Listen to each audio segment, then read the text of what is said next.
নমস্কার, আইনজীবী বিকাশ রঞ্জন ভট্টাচার্য বলছেন? বলছি। দিল্লিতে আত্মঘাতী জঙ্গি হামলা, সিগন্যালে দাঁড়িয়ে থাকা গাড়িতে বিস্ফোরণ।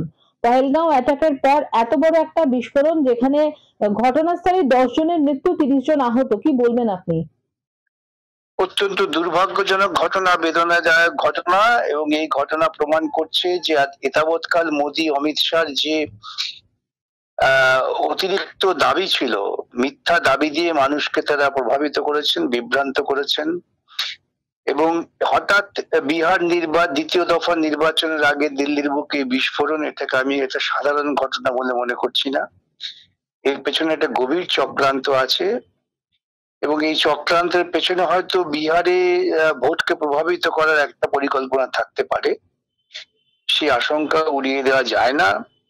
এবং বিহার ভোট এবং কে কেন্দ্র করে গোটা দেশের ভোট ব্যবস্থাকে কেন্দ্র করে মানুষের মনের মধ্যে যে প্রশ্ন উঠে গেছে, স্লোগান উঠে গেছে, ভোট চোর গাদ্দি চোর, সেখান থেকে মানুষের দৃষ্টিকে ভিন্ন পথে বইয়ে দেওয়ার জন্য এটা একটা সুপরিকল্পিত দক্ষিণপন্থী পরিকল্পনা বলে আমার মনে হচ্ছে। কিন্তু দিনের শেষে বলি নিরীহ কিছু সাধারণ মানুষ যাদের হয়, সাধারণ নিরীহ মানুষই খুন হন, তা না হলে আজ পর্যন্ত আমরা পুলওয়ামা কি ঘটেছিল জানতে পারলাম না, পাহেলগাঁওয়ের ঘটনার মূল সূত্রকে আমরা জানতে পারলাম না। কি করে তারা ঢুকলেন, কোথায় বা আমাদের নিরাপত্তা ব্যবস্থায় ঘাটতি ছিল, কোথায় আমাদের গোয়েন্দা দপ্তরের দুর্বলতা ছিল, সেই সমস্ত উপেক্ষা করে আমরা একটা হই হই করে এমন একটা ভাব তৈরি করলাম মানুষের মনের মধ্যে, বিদ্বেষ এবং জিগির তৈরি করলাম অপারেশন সিন্দুর নাম করে, কিন্তু মূল কারণটা খুঁজে পেলাম না। যারা আক্রমণ করেছেন তাদের কাউকে ধরা গেল না, খুঁজে পাওয়া গেল না। এই সমস্ত গূঢ় তথ্য, এগুলো ভাবতে হবে। আবেগে ভেসে গেলে চলবে না। ভারতবর্ষের মানুষ যদি আবেগে ভেসে যান তবে বিপদ করবেন।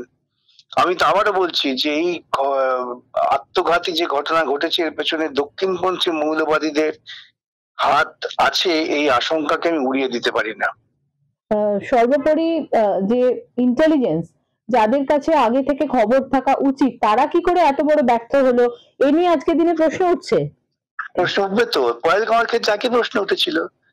আমার দেশের প্রধানমন্ত্রী, আমার দেশের রাষ্ট্রমন্ত্রী, স্বরাষ্ট্রমন্ত্রী, তারা বড় বড় বক্তৃতা করছেন, সব শান্ত করে দিয়েছি, সব শান্ত করে দিয়েছি, মানুষের জীবনে একটা আশঙ্কা তৈরি করে ডিমনিটাইজ করলাম, সন্ত্রাসবাদ ডুবে যাবে। পুলওয়ামায় আমরা অপারেশন কি করলাম যেন একটা নাচানাচি করলাম, সন্ত্রাসবাদ ডুবে যাবে। পহেলগাঁয়ে অপারেশন সিন্দুর করে গোটা দেশের মধ্যে একটা ভাবাবেগ তৈরি করলাম, সন্ত্রাসবাদ ডুবে যাবে। দিল্লির বুকে সন্ত্রাসবাদী ঘটনা ঘটলো, এর পেছনে এদের যে হাত নেই, এই আশঙ্কাকে আমি উড়িয়ে দিই না। এই ঘটনার পর কয়েকটি জায়গায় হাই অ্যালার্ট জারি করা হলো। এটা ঘটনা ঘটতে দেবো, ঘটিয়ে দেবো, তারপর হাই অ্যালার্ট জারি করবো, এটাও তো অর্থহীন না? আপনার কি মনে হয়, মানে আপনি বারবার লোকসভায় এর আগেও বলেছেন, একাধিক অধিবেশনেও আপনি প্রসঙ্গ তুলেছেন যে পুলওয়ামা নিয়ে, পুলওয়ামার সঠিক যে সূত্র সেটা নিয়েও আপনি প্রশ্ন তুলেছেন, এবং তারপরেও কাশ্মীরে যে অপারেশন সিন্দুর সেটা নিয়েও আপনি প্রশ্ন তুলেছেন, এবং আজকেও কিন্তু আপনি আবারও সেই প্রশ্ন তুললেন যে বিহার নির্বাচনকে কেন্দ্র করেই বা বিহার নির্বাচনের আগে এই ঘটনা সন্দেহের দানা বাঁধছে। আমি একথা এই আশঙ্কা বারবার থাকবে। ভারতবর্ষের মানুষ জানবে না? শুধু বড় বড় বক্তৃতা, শুধু বড় বড় পুঁজিপতি পোষিত মিডিয়ার খবর আমরা নিচে যাব? একের পর এক ঘটনা ঘটে যাচ্ছে, এবং ঘটনা ঘটছে এক একটা নির্দিষ্ট মুহূর্তে। বিহার নির্বাচনের প্রথম পর্বের পর যে কেলেঙ্কারি সামনে এসেছে, গোটা ভারতবর্ষের মানুষ শঙ্কিত যে আমাদের পলিটিক্যাল জাস্টিস টিকবে কিনা, টিকিয়ে রাখা হবে কিনা।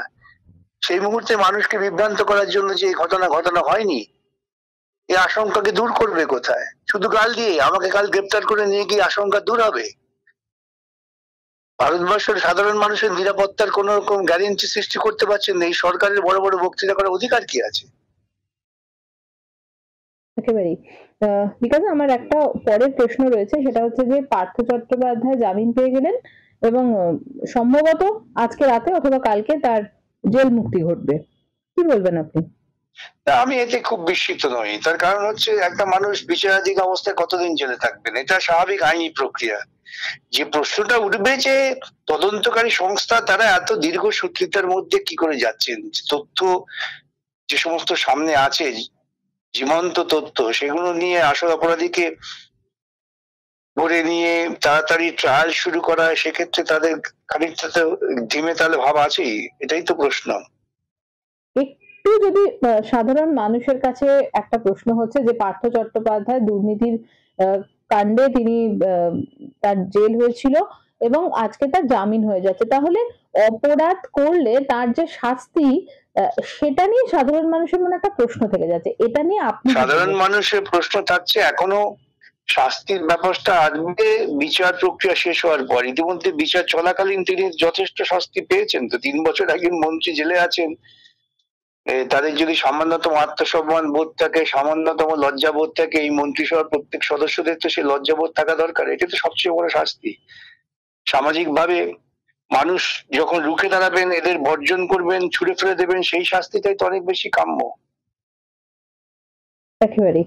অনেক ধন্যবাদ বিকাশ দা। নমস্কার, ভালো থাকবেন।